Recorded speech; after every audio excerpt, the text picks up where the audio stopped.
Good evening, everyone, and welcome to the Monroeville Planning Commission meeting, November 15th. We'd like to start off with the Pledge of Allegiance and a moment of silence. Pledge allegiance to the flag of the United States of America and to the republic for which it stands, one nation, under God, indivisible, with liberty and justice for all.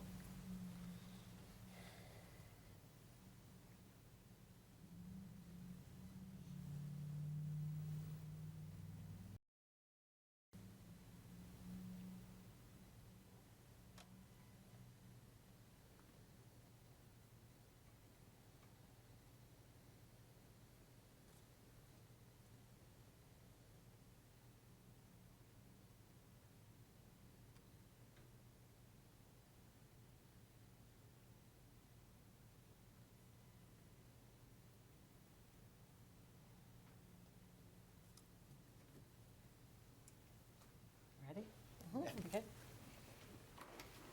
Okay, roll call, Sharon. Mr. Prakusa? Ms. Krivda? Here. Mr. Walker? Here. Ms. Montgomery? Here. Mrs. Lawrence? Here. Mr. Masong? Here. Mr. Bertoni? Mr. Weldon? Here.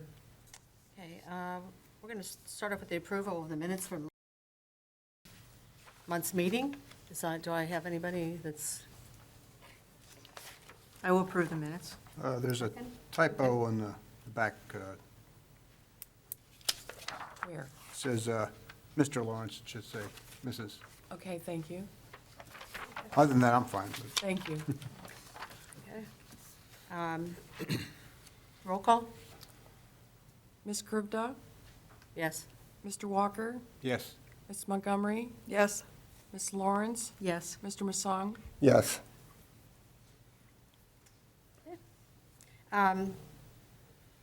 So, Paul, this was tabled? Yes, Anything for new business? the first two items under new business were tabled, the Bowser Genesis proposed dealership. There were some outstanding stormwater technical comments, so they tabled their application until next month. Okay. Do we have to approve that? We have to approve that? Yeah, Okay. so just make a motion to the table and then, Yeah, we're going to make a motion to approve the tabling of the Bowser Genesis. I'll second. Okay. Roll call? You made the motion? Motion, I'm making a motion to Okay, thank you. approve. Roll call? Ms. Krivda? Aye. Ms. Montgomery? Yes. Mrs. Lawrence? Yes. Mr. Masong? Yes. So we're going to move on to our, item B is the Zoning zoning ordinance. ordinance work session, and we have Strategic Solutions here, John Trant and Matt Pernelli, and they're gonna give a on the proposed ordinance. Hi. Hello again. Good Hi. evening. Hi. John Trant with Strategic Solutions, and this is Matt Pernelli. So we are here tonight again. I think this is our third, maybe fourth time here. As we talked at the very beginning, we are chunking this process into pieces to review with you, get some feedback, and move it through. In terms of where we are in the process, this is the messy part. You know, I talked at the first meeting about sausage making, and we're going to end up packaging this up into a nice, neat zoning ordinance. What you have in front of you are excerpts that are track changes. So it's got lots of markups and notes and comments. Our team, as well as Paul and Gateway Engineers, who are part of the team reviewing the document, have all been working in there, making comments, making proposed revisions, and moving those into the document so that we product. In terms of overall schedule, we'll be back to your meeting on December 21st. At that meeting, we'll be looking for the Planning Commission to recommend the ordinance to move forward. After tonight, we'll give you via email a final draft version of the full document, as well as the proposed zoning map that we're going to talk about here briefly, for you to review and get comments to Paul. And then at the December 21st meeting, we'll be looking for the Planning Commission to consider a recommendation to move it forward to Council, and Council will then hold a public hearing on February 14th. Happy Valentine's Day, you already have your red on, that's probably for Christmas. But February 14th will be the public hearing for the ordinance adoption. Also, on parallel tracks, we have zoning map changes. That is moving through a similar and parallel process, the revised zoning. And that will also is planned to have a public hearing on February 14th, so that ideally those two things could be considered by council and then adopted at their following regular meeting. So that's where you are in the overall process. Any questions, big picture, process-wise? That public hearing, that's separate from like the workshop hearing, correct? That's completely, and it goes out, notification goes out to the public. Yeah, there will be an advertisement in the newspaper, Oh, okay. and the public hearing is at the council workshop meeting. Do you have another packet? Oh, yes, I'm sorry. Sorry, go ahead. No, that's all right. You need one. Must have missed your nameplate. That's all right. Oh, you didn't have one, see, that's Maybe I really didn't odd, have yeah. one then.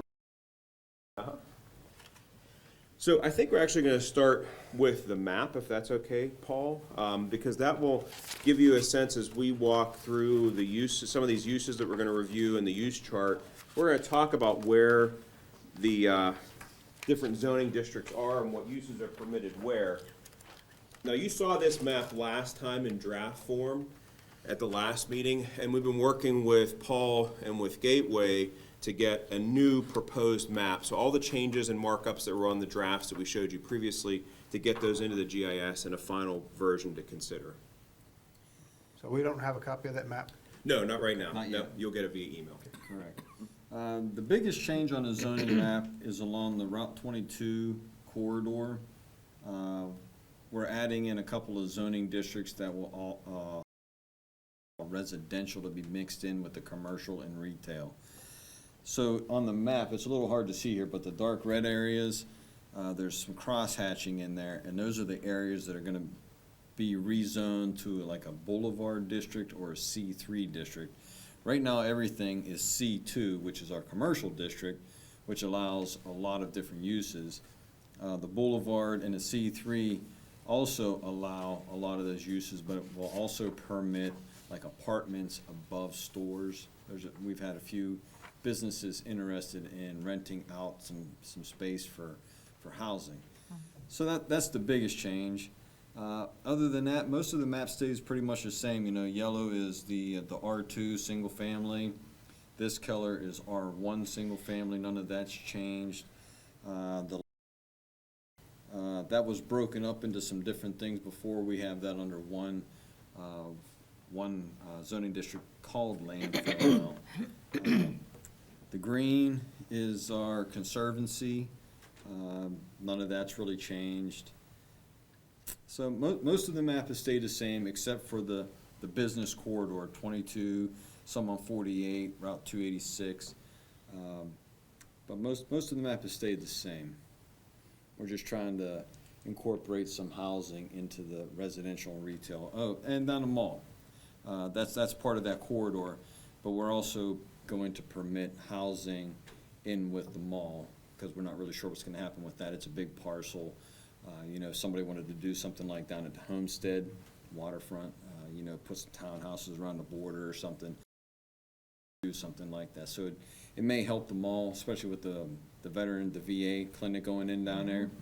You know, never know. It'll just make it more versatile. Does anybody have any questions so far? No? Is the Veterans Building opening soon?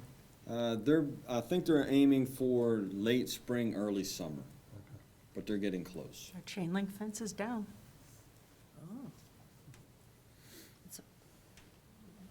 I think it's pretty much full service.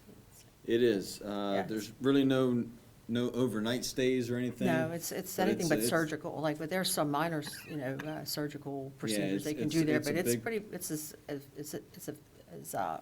efficient as, Oh, yeah, it's a big facility. It's gonna have a lot it's of a nice services. addition to our community. Yes, we're happy to have it.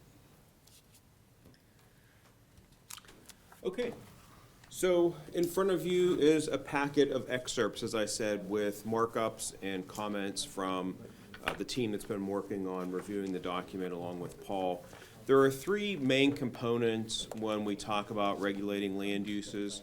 There's the definitions, the regulations themselves, and then the use chart, which says what uses can go where in which zoning districts and how they're permitted, use by right, special exception, or conditional use. So those really are the three main components. It's the definition, the regulations, and the use chart in terms of what uses are permitted where.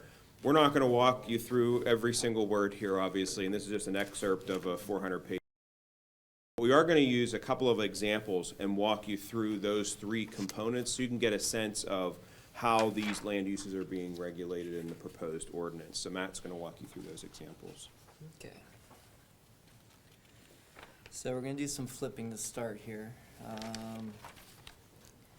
If you guys wanna flip to page 16, which is only about 3 flips in. The pages are at the top right-hand corner if you didn't find them yet. Oh, I see. So I want to bring your attention to the bottom of that page in the bed and breakfast. If you guys remember from our last meeting, we talked about some hot topics, and short-term rentals was one of those. So we decided to split short-term rentals and bed and breakfast into 2 separate definitions, 2 separate uses. I'll read the definition here for you. Bed and breakfast, an owner-occupied, single-family dwelling that contains not more than 3 guest bedrooms in which lodging and meals are provided for compensation. Guests shall be accommodated for no longer than 7 consecutive days. Now that time frame is important. Short-term rentals is 30 consecutive days. Bed and breakfast is 7. That's just another way to separate the 2 uses. Any questions with that use? All right, moving on. What's the difference between the two? I mean, from Yeah, so a bed and breakfast is more like maybe like a historic house that a family just opens up a little bed and breakfast. You can stay a couple nights, they'll make you a meal. Rental, on the other hand, people can rent those out for weeks at a time. Right, someone having contracted work or something in the area and can stay there. Exactly, cheaper yeah. than- Yeah, people use it as an alternative to hotels. Bed and breakfasts are more like a destination almost, and short-term rentals are more of like a utility in that sense for staying somewhere. And it's important that we have that differentiation, because we lost a court case with a short-term rental in Monroeville. Our current ordinance only identifies bed and breakfast, and we considered a short-term rental a bed and breakfast, but we got outwitted by an attorney, and the judge ruled against the municipality. So we specifically need a definition of rental and a definition for bed and breakfast, and we need to separate the 2.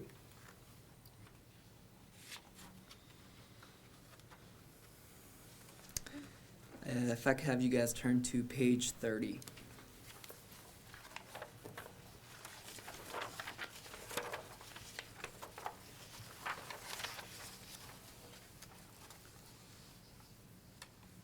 So here we have language for farm animals, and I'll have you flip back to language for domestic animals. Again, it's really important that you have these defined and separated so that you don't wind up with farm animals in like people's backyards or people's houses. So I'll read farm animals to you. Any animal that has been bred and or raised to live in human habitation, not necessarily as an asset, and is dependent on people for food and shelter, included but not limited to cows, miniature cows, pigs, potbelly pigs, goats, Shetland ponies, ostriches, and emus. If I could have you go back to page 27.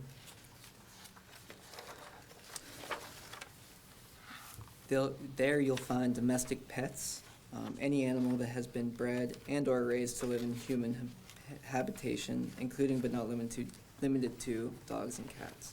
So do you see that separation there? Again, it's just important to make sure that that's defined. Any Yeah. questions with that? And again, you would be surprised how many calls I get, inquiries, where, am I allowed to have a horse at my house, or can I have a cow at my house? So, I don't have a problem with that. Right, neither did I. I just I don't didn't even think either one of understand why us- there was a, Yeah, why is there an issue with that? yeah, so we're just trying to, get our bases covered. I want to bring your attention to page 33. Here you'll see a definition for food truck. And this is what John was talking about, just as an example of, here's the definition for food truck, and then later I'll get into the regulations for food truck, just helping to explain how to read this ordinance. So a mobile kitchen that serves food, beverages from an enclosed, self-contained motorized vehicle or is towed by an operable motor. Now, another example with that definition, I had to define mobile. So you'll find the definition for mobile. We'll get to that too. And it's important to define your definitions. Like if there's a confusing word in the definition, it's important to make sure that that word has its own definition. It can get a little confusing, but that's why I did that. Any questions for that section? So why did you scratch out the top part?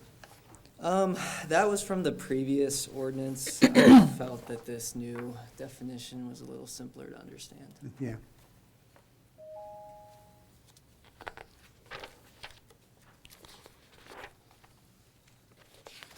All right, so again, with the issue of animals, if you turn to page 36 at the bottom,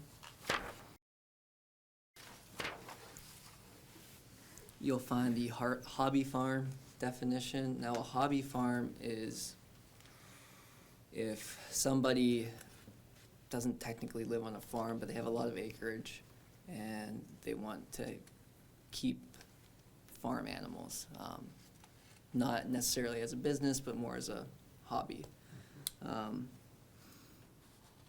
So that's just another definition there. Any questions with that one? And again, that's another one that I have regulations for that we can view after. That's only doable on a 10-acre? What's that?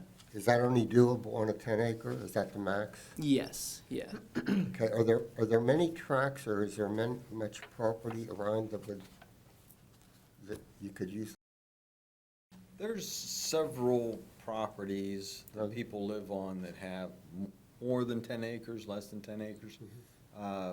So, if somebody has, 5 or more acres, it probably wouldn't be a problem. There's some buffering requirements so that the animals can't get right up to the neighbors' properties. But yeah, there are quite a few properties that are over 5 acres in Monroeville. Okay. And yeah, it's between 5 and 10. It can't be more than 10. After 10, it's considered a farm. Where did the 10 acres come from? Just best practice. A lot of other communities limit it to 10 acres. Anything bigger than 10 acres would be defined as a farm. Defined as a farm, so it had to be between 5 and 10.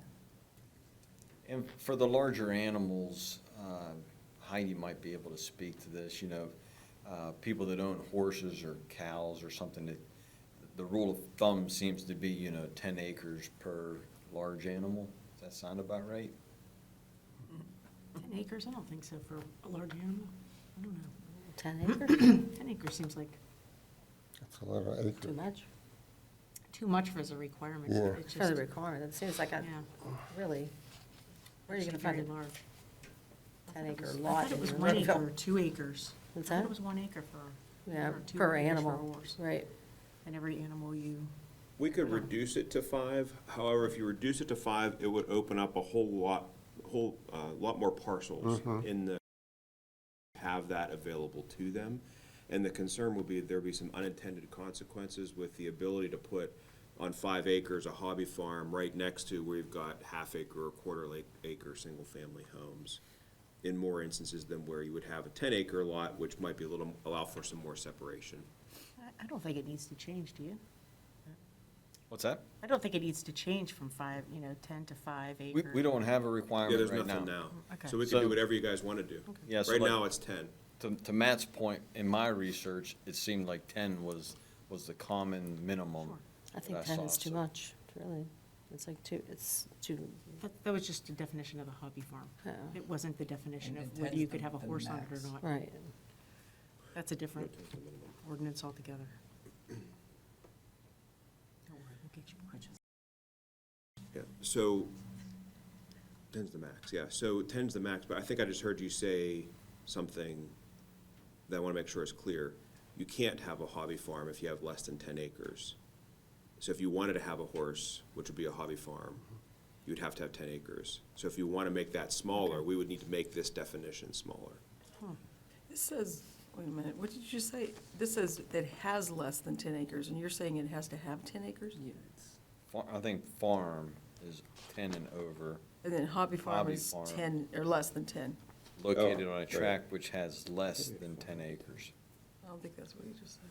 Oh, you're right, I'm sorry. You're right, no, you're right, Over you're 10 right. acres is a regular. Is a farm. regular Regular farm. farm, yeah. So really, under this definition, so I'm glad we're talking about it, you could go on any size. Right. So we probably want to have a minimum. In fact, I thought, I must have read It it. says, but which meets the minimum acreage requirement, but there's no minimum Seems like set. it would be based upon the animal, though, don't you think? Pardon me?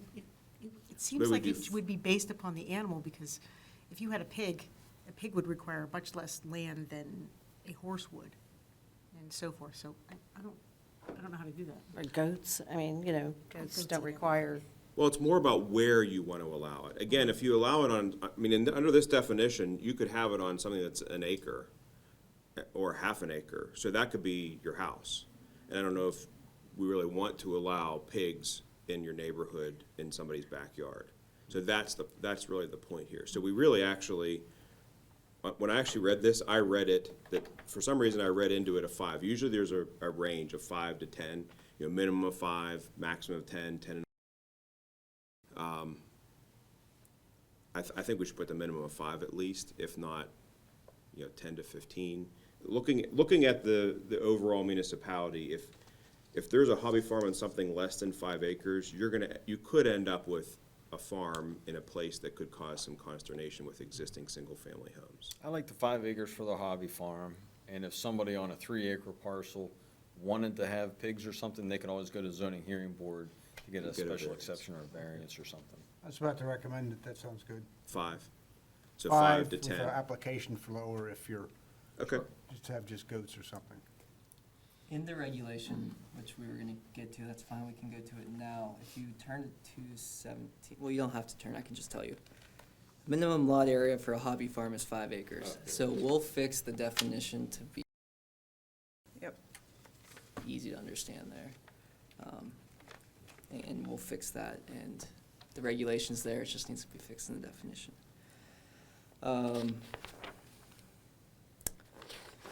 We're turning again.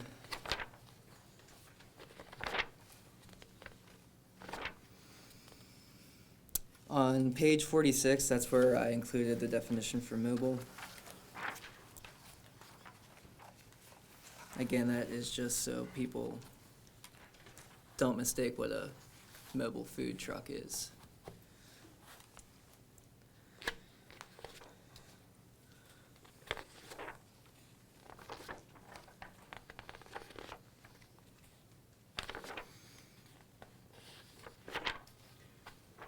Just to interject, it's also important, when we talked about food trucks last time, when we talked about hot topics, and oftentimes everybody thinks of the nice scenario that you may have experienced at work or in your community. We've got a nice food truck that comes for an event and everybody likes that.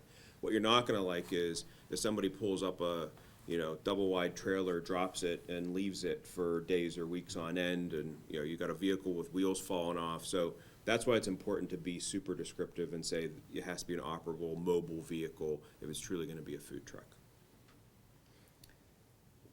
Page 62 is sexually oriented businesses, and I wanted to include this as an example of where, with definitions, we found it to be a best practice to include definitions that would fall under sexually oriented businesses. definitions in one section, so it's easier to read. You can go sexually oriented business, you wanna find adult motel, it's right there. Along with all the other uses that relate to sexually oriented businesses.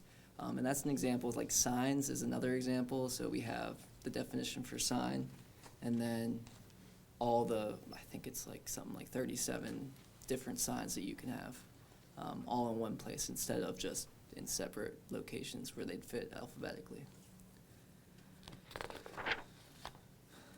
And then on page 64, which is just the next page, that's the definition for short-term rental, which separates it from a bed and breakfast. So, a residential dwelling unit that is rented wholly or partially for a fee for a period of less than 30 continuous include a hotel or bed and breakfast establishment or a bed and breakfast homestay. Do we have Airbnb type situations covered? It wouldn't be a short-term rental and it wouldn't be a bed and breakfast. An Airbnb would be a short-term rental, It would. yes. And that's actually kind of the bind that you got into with that case, right? Because He was at- Airbnb, we all think is bed and breakfast, but the reality is it's a short-term rental. Okay. Airbnb is just a company. There's a ton of companies. There's Vrbo, Airbnb. right. I think Uber even has their own For fee. renting thing. Less than 30 continuous days, okay. So they're all just considered short-term rentals, though. Short-term rentals when you rent a house and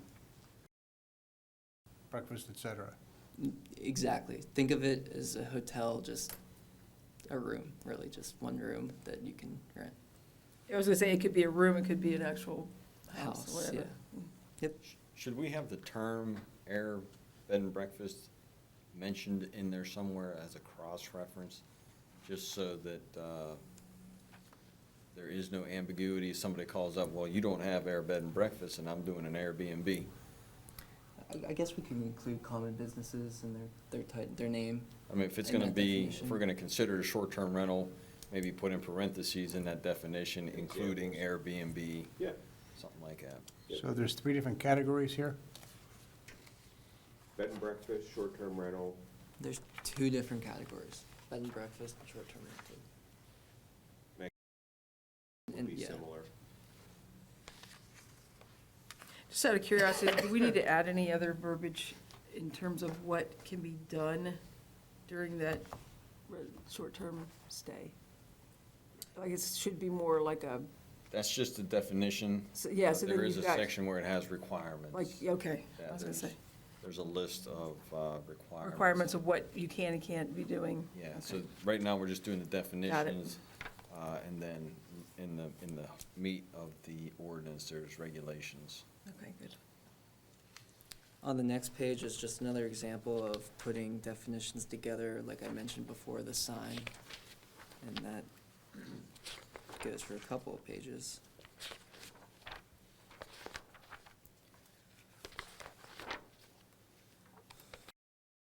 And I believe we're out of the definitions at that point. On page 415, it's not actually 415, it would just be after the definition. So the last page of the definitions is page 81.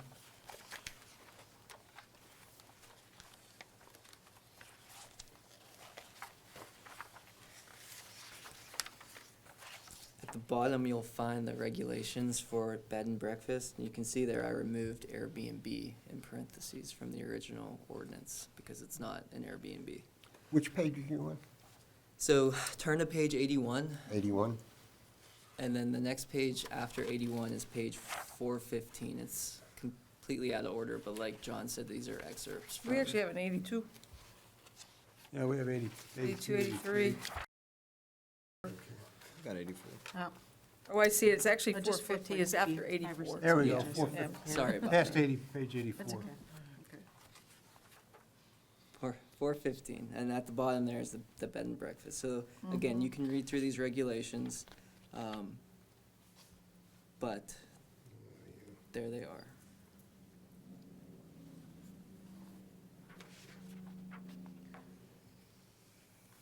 And then let us know if you have any questions or comments. And you don't have to look through it right now and come up with your comments. You can look at it in the, the 4 weeks between now and the next meeting. If you have any comments or questions, get them to me, and we can hash it out with Strategic Solutions. So 415, 416, going to 426, which I hope in your packet. Yes, Yes. it is. At the bottom, you'll see short-term rental, which goes on to the next page. These are our definition, or our requirements for short-term rentals. And again, like Paul said, look through these, mark them up. The more markups, the better, and we'll get a good ordinance that way.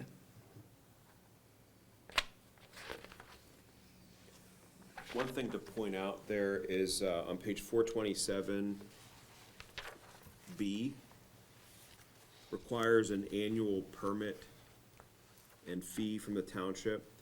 So we've been talking with Paul about the municipality, sorry, I said township. Municipality already has a robust code inspection and apartment inspection program and staff. So Paul's gonna work to incorporate annual inspections for short-term rentals into that program so that the municipality can begin to build a log of the short-term rentals in the community and do annual inspections of the building for welfare safety issues. And that's what we do for the apartment complexes and hotels. Once a year, we'll go into the common areas and just make sure that, there's fire extinguishers, smoke detectors, things like that. So we'll do that with the short-term rentals as we start to accumulate more. The zoning districts where we intend to limit the short-term rentals is the multifamily, which would be the R3 and the R4. So in the R1 and R2, there shouldn't be any short-term rentals unless they get special permission from the zoning hearing board.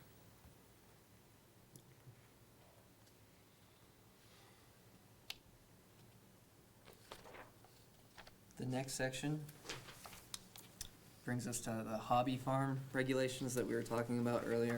What page are you on? It goes 217, forward next but page. backwards, 217. 217. It's right past the, Go past everywhere. Oh, okay. 217, right before 417.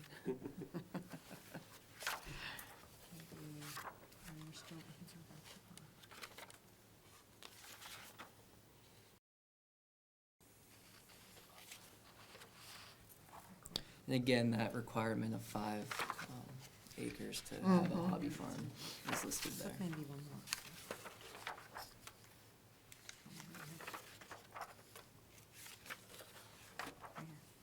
Oh, 417, okay. 27, okay. Hobby farm. Yeah, I'm sorry about the numbering. So a hobby farm is different than a working farm. Exactly, it's not for commercial purpose. I mean, you can, I don't wanna, it's not necessarily for commercial products. You can sell small things out of it, but it's not large-scale agriculture processes. It's just someone who, wouldn't mind having a cow.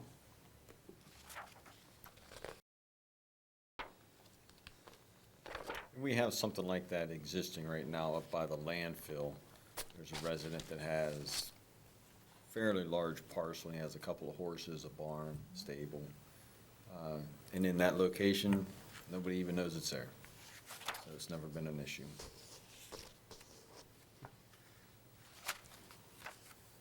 Moving on forward to food truck, which the page number for that is 320. Really keeping us on our toes here. There trying we to find go. these numbers. Pardon me? This one was easier to That find. one was Yeah, easy. it's He's just, keeping us on our toes. I wanted to keep it in order that we were talking, so I Page just we took the can- excerpts and Two. it's a long Two process, pages. but. Okay. Wait, keep it- oh, Did you find it? Don't have to be close. gotta be.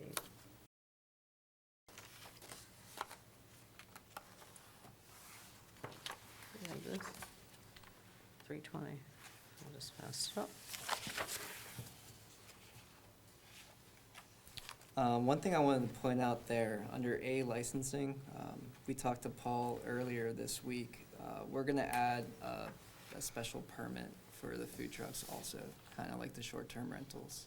You'd have to go through Paul to get a permit to have a food truck. In terms of where they're allowed, we have used trucks being allowed in every zoning district. The way we deal with food trucks now is they have to be out of the public right-of-way, they have to be on private property, and they have to have the permission of the property owner. So right now, and they explain to me what they want to do and where they want to do it, and I tell them yes or no. So we're going to start issuing zoning permits for it, just so we can keep a record of who's done what, without making them go through a formal process like zoning hearing board or something. Because a lot of the requests I get for food trucks are, hey, I want to do something this weekend. So they don't have time to submit stuff and wait for a planning commission meeting or zoning hearing board meeting. So we're just going to do all of those permits administratively in-house, just to help them out. And then if you keep flipping, the last thing we wanted to point to your attention is the use chart itself, and that's the last couple pages, starting on, it's page 89. You'll see it at the bottom there. And that is what it is. Go through each use, see where it's allowed, where it's not allowed. In the final document, it'll be a lot cleaner. At the top of each page, we'll have the use, so you don't have to keep flipping back to find where you are. And we'll do some other document cleanup things there. With the use chart too, one of the important things that we did is cross-reference the definitions with the use chart, because we want to make sure that not only you're accommodating all possible uses in the use chart, but all of those uses are defined. So every use has a definition, and every use that's defined is included in the use chart, so there's no confusion or uses are accommodated and provided for. What are the, is there a legend for the, like, letters? Yes, so I mentioned earlier about use by rights, the different types of uses that could possibly be permitted. N is not permitted. Okay. Conditional use is the CU. A use by right is P for permitted. And then special exception is SE. And again, this chart will look a lot better in the final. Yeah, we're gonna abandon the track changes at this point, or very, very soon. So we'll start producing a clean version that, again, the whole team will start reviewing again, and we'll just make changes directly in the document rather than tracking changes. But up to this point, it was important that we could work with Paul and track what was being changed. Any questions about what we reviewed tonight? No? Okay. So we'll work with Paul to get the full document and the proposed zoning map in draft form out to you all to review. And then if you could email Paul any questions or comments in advance of the December 21st meeting, we'll come back and then review that with you, answer any questions, and then from there, ask the Planning Commission to consider a recommendation to council, and it can then move forward towards that public hearing in February. Okay. Thank you so much for your presentation. Thank you. It's going to be a work in progress, It is, obviously. yeah, thank you. At this time, I guess we're ready to, I can make a motion to adjourn. Oh, hang on. We have somebody in the audience. Oh, is there somebody in the audience? Yep. She's blocked by the computer. Oh, I She didn't see can't him. I'm so him. sorry. If there's anybody in the audience, please come up. I'm so sorry. Thank you. That's okay. My name is Jack, I guess I should sign in. My name is Jack Finnegan, I'm an attorney. I represent Nexteer Company, which owns the Westinghouse nuclear site that they bought a number of years ago. I'm not here to complain or do this or do that. I haven't even seen the ordinance or the map. I've been talking to Paul a lot. There are two huge office buildings out there, several 100,000 square feet. They are interested in developing that entire site, which goes all the way down to the turnpike. They're interested in mixed-use apartments, some office buildings, like a little town center or some commercial with apartments up above, a general mixed use, if you will. What we're interested in is having whatever the zoning classification is now, and I think it's L special use in R3, I'm sorry, and having an overlay so that it could be appropriately developed. There's no detail now, there's some sketches from architects, but we don't have elevations or details or anything like that. And we just want to be able to review the zoning ordinance to present to you and hopefully have you accept for that area. It's kind of isolated, really. It's behind the Forbes Hospital. It goes down to the Turnpike. Is that north and east? Yes. Okay, good. And, you know, we're just not there yet. We haven't seen the ordinance or the map or anything like that, but hopefully we can include something like that so that site can be appropriately developed consistent with your ordinance, so. Everybody familiar with the property he's talking about? It's off Northern Pike, Circle W Drive. Right. It goes down there, it's across the street from Coral Field. If you Very go down, large. If you go down McGinley Drive, the Westinghouse Nuclear Center is what it is. But there's a huge area of undeveloped ground there that goes all the way to the Turnpike. So there's a lot to be done with it. They'd like to do it consistent with your ordinances and work with Paul. He's aware of it. They've met with him, I've met with him, and so forth. So I'm not here to complain, I'm just here to let you know. Give us a heads up. Yes, so. Okay, is that the right before you go over the bridge? Yes. No?